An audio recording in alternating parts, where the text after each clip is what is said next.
Chapter 9. Christmas came, and except for the ceremonial mass, the solemn and wearisome Christmas congratulations from neighbors and servants, and the new dresses everyone put on, there were no special festivities, though the calm frost of 20 degrees Réaumur, the dazzling sunshine by day, and the starlight of the winter night seemed to call for some special celebration of the season. On the third day of Christmas week, after the midday dinner, all the inmates of the house dispersed to various rooms. It was the dullest time of the day. Nicholas, who had been visiting some neighbors that morning, was asleep on the sitting-room sofa. The old count was resting in his study. Sonia sat in the drawing-room at the round table, copying a design for embroidery. The countess was playing patience. Nastasia Ivanovna the buffoon sat with a sad face at the window with two old ladies. Natasha came into the room, went up to Sonia, glanced at what she was doing, and then went up to her mother and stood without speaking. "Why are you wandering about like an outcast?" asked her mother. "What do you want?" "Him. I want him, now, this minute." "I want him," said Natasha, with glittering eyes and no sign of a smile. The countess lifted her head and looked attentively at her daughter. "Don't look at me, Mama. Don't look, I shall cry directly."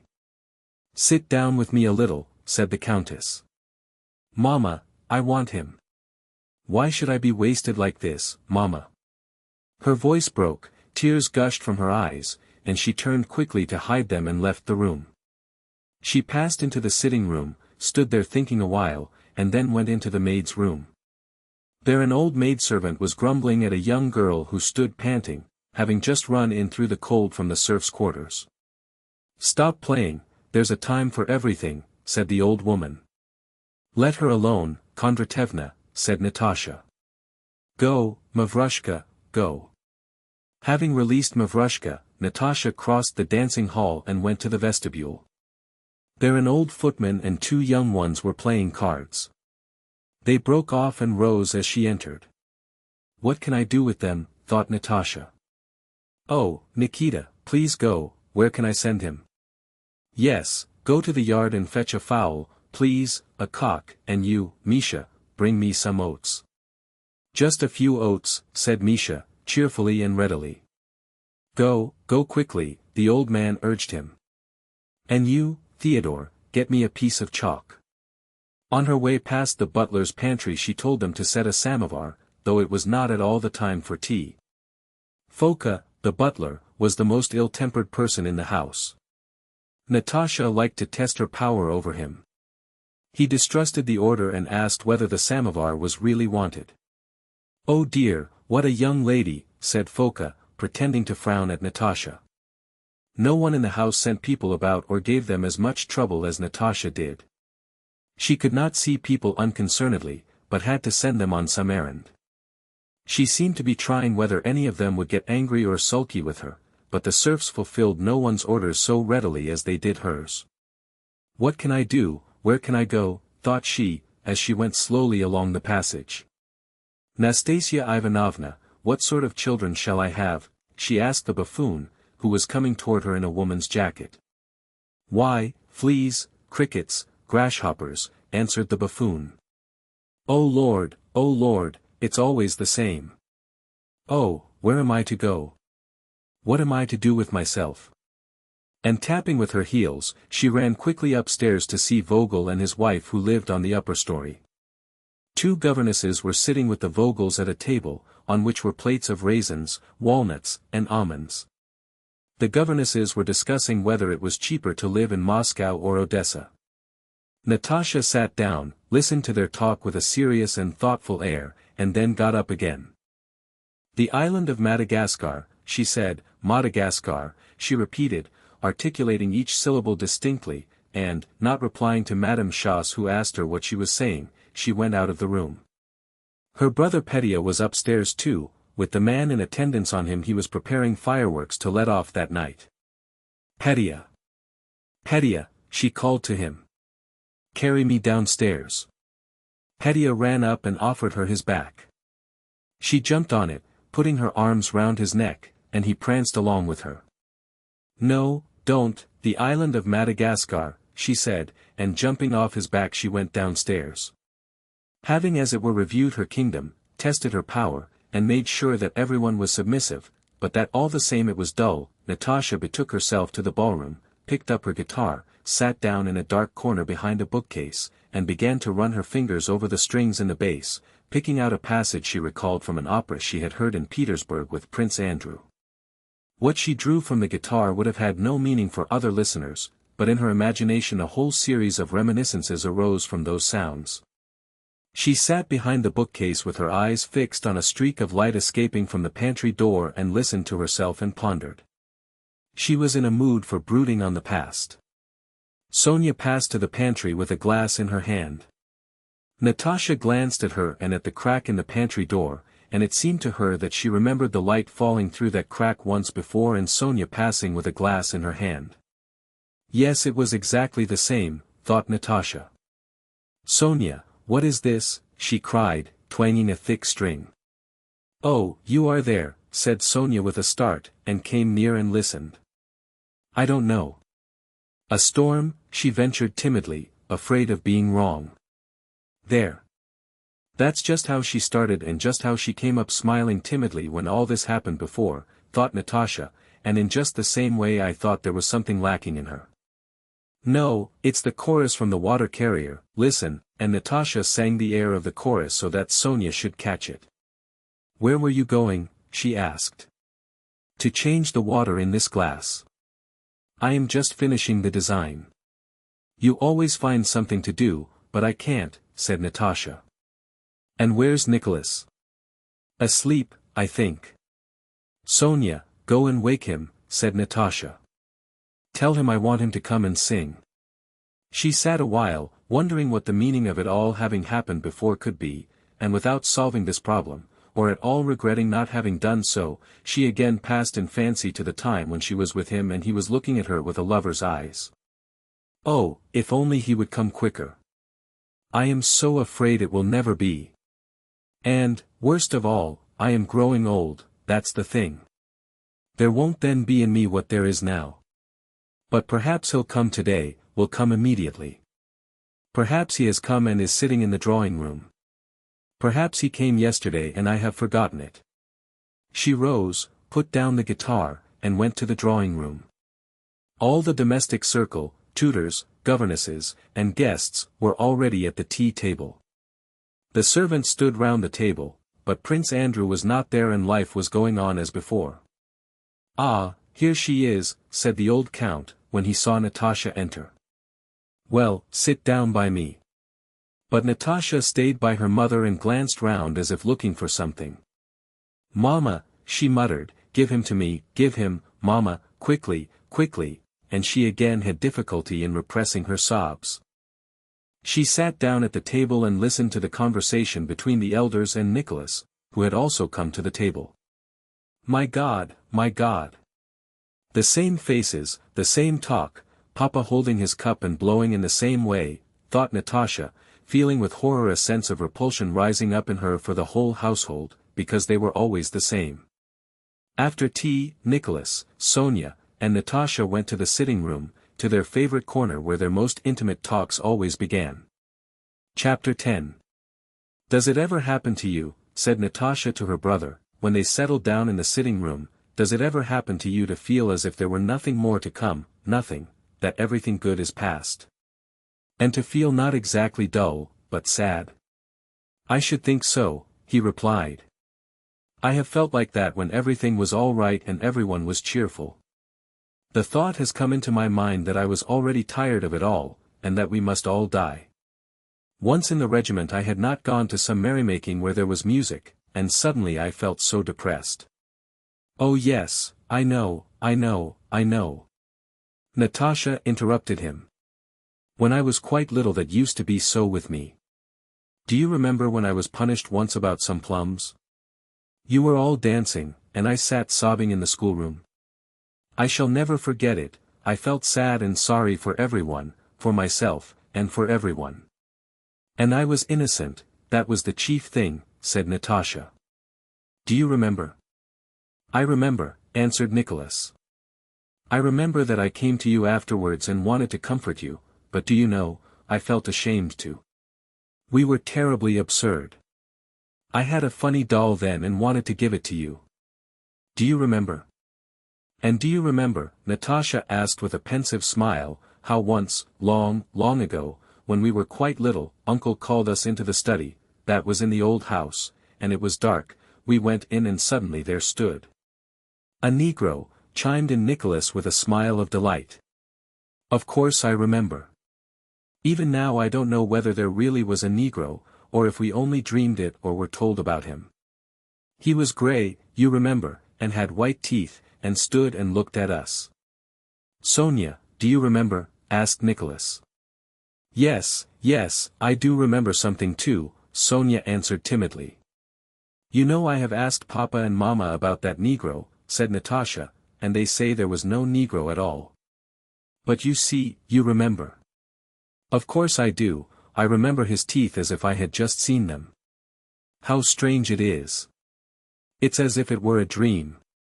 I like that. And do you remember how we rolled hard-boiled eggs in the ballroom, and suddenly two old women began spinning round on the carpet? Was that real or not?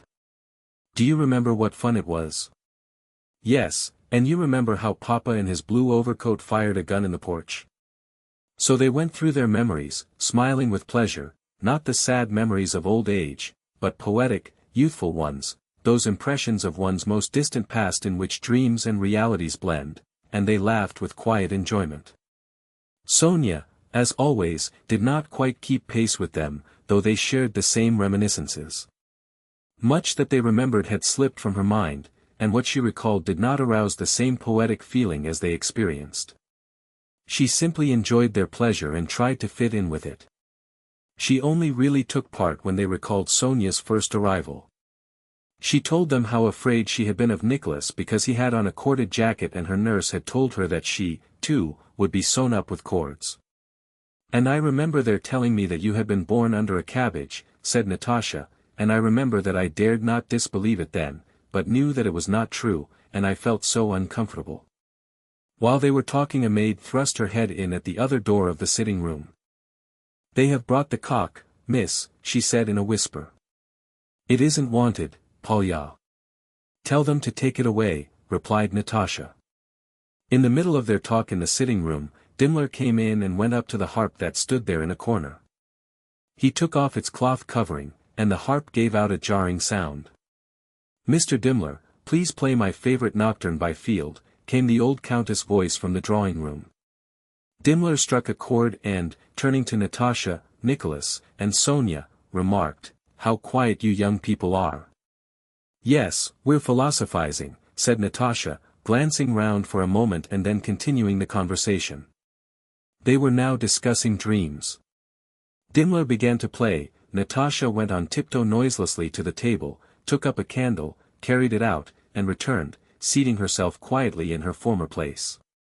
It was dark in the room especially where they were sitting on the sofa, but through the big windows the silvery light of the full moon fell on the floor. Dimmler had finished the piece but still sat softly running his fingers over the strings, evidently uncertain whether to stop or to play something else. "Do you know," said Natasha in a whisper, moving closer to Nicholas and Sonia, "that when one goes on and on recalling memories, one at last begins to remember what happened before one was in the world." "That is metempsychosis," said Sonia, who had always learned well, and remembered everything. "The Egyptians believed that our souls have lived in animals, and will go back into animals again." "No, I don't believe we ever were in animals," said Natasha, still in a whisper though the music had ceased. "But I am certain that we were angels somewhere there, and have been here, and that is why we remember." "May I join you?" said Dimmler, who had come up quietly, and he sat down by them. "If we have been angels, why have we fallen lower?" said Nicholas. "No, that can't be." "Not lower, who said we were lower? How do I know what I was before?" Natasha rejoined with conviction. "The soul is immortal, well then, if I shall always live I must have lived before, lived for a whole eternity." "Yes, but it is hard for us to imagine eternity," remarked Dimmler, who had joined the young folk with a mildly condescending smile but now spoke as quietly and seriously as they. Why is it hard to imagine eternity, said Natasha. It is now today, and it will be tomorrow, and always, and there was yesterday, and the day before. Natasha. Now it's your turn. Sing me something, they heard the countess say. Why are you sitting there like conspirators? Mama, I don't at all want to, replied Natasha, but all the same she rose. None of them, not even the middle-aged Dimmler, wanted to break off their conversation and quit that corner in the sitting room, but Natasha got up and Nicholas sat down at the clavichord. Standing as usual in the middle of the hall and choosing the place where the resonance was best, Natasha began to sing her mother's favorite song. She had said she did not want to sing, but it was long since she had sung, and long before she again sang, as she did that evening. The Count, from his study where he was talking to Mitenka, heard her and, like a schoolboy in a hurry to run out to play, blundered in his talk while giving orders to the steward, and at last stopped, while Mitenka stood in front of him also listening and smiling. Nicholas did not take his eyes off his sister and drew breath in time with her. Sonia, as she listened, thought of the immense difference there was between herself and her friend, and how impossible it was for her to be anything like as bewitching as her cousin. The old countess sat with a blissful yet sad smile and with tears in her eyes, occasionally shaking her head. She thought of Natasha and of her own youth, and of how there was something unnatural and dreadful in this impending marriage of Natasha and Prince Andrew. Dimmler, who had seated himself beside the countess, listened with closed eyes. Ah, Countess, he said at last, that's a European talent, she has nothing to learn, what softness, tenderness, and strength. Ah, how afraid I am for her, how afraid I am, said the countess, not realizing to whom she was speaking. Her maternal instinct told her that Natasha had too much of something, and that because of this she would not be happy. Before Natasha had finished singing, 14-year-old Petya rushed in delightedly, to say that some mummers had arrived. Natasha stopped abruptly. Idiot, she screamed at her brother and, running to a chair, threw herself on it, sobbing so violently that she could not stop for a long time. It's nothing, Mama, really it's nothing, only Petya startled me, she said, trying to smile, but her tears still flowed and sobs still choked her. The mummers, some of the house serfs, dressed up as bears, Turks, innkeepers, and ladies, frightening and funny, bringing in with them the cold from outside and a feeling of gaiety, crowded, at first timidly, into the anteroom, then hiding behind one another they pushed into the ballroom where, shyly at first and then more and more merrily and heartily, they started singing, dancing, and playing Christmas games. The countess, when she had identified them and laughed at their costumes, went into the drawing-room. The count sat in the ballroom, smiling radiantly and applauding the players. The young people had disappeared. Half an hour later there appeared among the other mummers in the ballroom an old lady in a hooped skirt. This was Nicholas. A Turkish girl was Petya. A clown was Dimmler. An hussar was Natasha, and a Circassian was Sonia with burnt cork mustache and eyebrows. After the condescending surprise, non-recognition, and praise, from those who were not themselves dressed up, the young people decided that their costumes were so good that they ought to be shown elsewhere. Nicholas, who, as the roads were in splendid condition, wanted to take them all for a drive in his troika, proposed to take with them about a dozen of the serf mummers and drive to Uncle's. No, why disturb the old fellow, said the countess. Besides, you wouldn't have room to turn round there. If you must go, go to the Melyakovs. Melyukova was a widow, who, with her family and their tutors and governesses, lived 3 miles from the Rostovs. That's right, my dear, chimed in the old count, thoroughly aroused. I'll dress up at once and go with them. I'll make Pashette open her eyes. But the countess would not agree to his going, he had had a bad leg all these last days. It was decided that the count must not go, but that if Louisa Ivanovna, Madame Schoss, would go with them, the young ladies might go to the Melyakovs. Sonia, generally so timid and shy, more urgently than anyone begging Louisa Ivanovna not to refuse. Sonia's costume was the best of all. Her mustache and eyebrows were extraordinarily becoming. Everyone told her she looked very handsome, and she was in a spirited and energetic mood unusual with her. Some inner voice told her that now or never her fate would be decided, and in her male attire she seemed quite a different person. Louisa Ivanovna consented to go, and in half an hour 4 troika sleighs with large and small bells, their runners squeaking and whistling over the frozen snow, drove up to the porch. Natasha was foremost in setting a merry holiday tone, which, passing from one to another, grew stronger and reached its climax when they all came out into the frost and got into the sleighs, talking, calling to one another, laughing, and shouting. 2 of the troikas were the usual household sleighs, the 3rd was the old count's with a trotter from the Orlov stud as shaft horse, the 4th was Nicholas' own with a short shaggy black shaft horse. Nicholas, in his old lady's dress over which he had belted his hussar overcoat, stood in the middle of the sleigh, reins in hand. It was so light that he could see the moonlight reflected from the metal harness discs and from the eyes of the horses, who looked round in alarm at the noisy party under the shadow of the porch roof. Natasha, Sonia, Madame Schoss, and 2 maids got into Nicholas' sleigh, Dimmler, his wife, and Petya, into the old count's, and the rest of the mummers seated themselves in the other 2 sleighs. "You go ahead, Zahar," shouted Nicholas to his father's coachman, wishing for a chance to race past him. The old count's troika, with Dimmler and his party, started forward, squeaking on its runners as though freezing to the snow, its deep-toned bell clanging. The side horses, pressing against the shafts of the middle horse, sank in the snow, which was dry and glittered like sugar, and threw it up. Nicholas set off, following the first sleigh, behind him the others moved noisily, their runners squeaking. At first they drove at a steady trot along the narrow road. While they drove past the garden the shadows of the bare trees often fell across the road and hid the brilliant moonlight, but as soon as they were past the fence, the snowy plain bathed in moonlight and motionless spread out before them glittering like diamonds and dappled with bluish shadows. Bang, bang! Went the first sleigh over a cradle hole in the snow of the road, and each of the other sleighs jolted in the same way, and rudely breaking the frost-bound stillness, the troikas began to speed along the road, one after the other. "A hare's track, a lot of tracks," rang out Natasha's voice through the frost-bound air. "How light it is, Nicholas," came Sonia's voice. Nicholas glanced round at Sonia, and bent down to see her face closer. Quite a new, sweet face with black eyebrows and mustaches peeped up at him from her sable furs, so close and yet so distant, in the moonlight. That used to be Sonia, thought he, and looked at her closer and smiled. "What is it, Nicholas?" "Nothing," said he and turned again to the horses. When they came out onto the beaten highroad, polished by sleigh runners and cut up by rough-shod hoofs, the marks of which were visible in the moonlight, the horses began to tug at the reins of their own accord and increase their pace.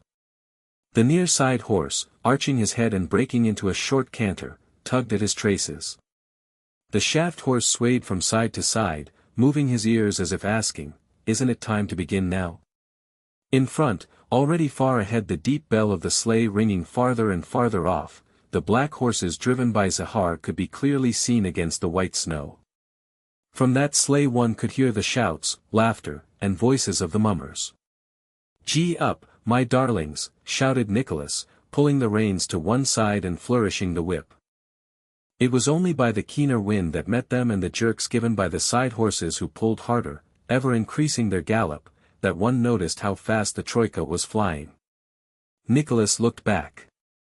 With screams, squeals, and waving of whips that caused even the shaft horses to gallop, the other sleighs followed. The shaft horse swung steadily beneath the bough over its head, with no thought of slackening pace and ready to put on speed when required. Nicholas overtook the first sleigh. They were driving downhill and coming out upon a broad trodden track across a meadow, near a river. "Where are we?" thought he. "It's the Kossoy meadow, I suppose. But no, this is something new I've never seen before. This isn't the Kossoy meadow nor the Demkin hill, and heaven only knows what it is. It is something new and enchanted. Well, whatever it may be," and shouting to his horses, he began to pass the first sleigh. Zahar held back his horses and turned his face, which was already covered with hoarfrost, to his eyebrows. Nicholas gave the horses the rein, and Zahar, stretching out his arms, clucked his tongue and let his horses go. Now, look out, master, he cried. Faster still the two troikas flew side by side, and faster moved the feet of the galloping side horses. Nicholas began to draw ahead. Zahar, while still keeping his arms extended, raised one hand with the reins. "No you won't, master," he shouted. Nicholas put all his horses to a gallop and passed Zahar. The horses showered the fine dry snow on the faces of those in the sleigh, beside them sounded quick ringing bells and they caught confused glimpses of swiftly moving legs and the shadows of the troika they were passing. The whistling sound of the runners on the snow and the voices of girls shrieking were heard from different sides. Again checking his horses, Nicholas looked around him. They were still surrounded by the magic plain bathed in moonlight and spangled with stars. Zahar is shouting that I should turn to the left, but why to the left, thought Nicholas. Are we getting to the Melyukovs? Is this Melyukovka? Heaven only knows where we are going, and heaven knows what is happening to us, but it is very strange and pleasant whatever it is. And he looked round in the sleigh. Look, his mustache and eyelashes are all white, said one of the strange, pretty, unfamiliar people, the one with fine eyebrows and mustache. I think this used to be Natasha, thought Nicholas, and that was Madame Schoss, but perhaps it's not, and this Circassian with the mustache I don't know, but I love her. Aren't you cold? He asked. They did not answer but began to laugh. Dimmler from the sleigh behind shouted something, probably something funny, but they could not make out what he said. Yes, yes, some voices answered, laughing. But here was a fairy forest with black moving shadows, and a glitter of diamonds and a flight of marble steps and the silver roofs of fairy buildings and the shrill yells of some animals. And if this is really Melyukovka, it is still stranger that we drove heaven knows where and have come to Melyukovka, thought Nicholas. It really was Melyukovka, and maids and footmen with merry faces came running out to the porch carrying candles. Who is it? Asked someone in the porch. The mummers from the count's. I know by the horses, replied some voices.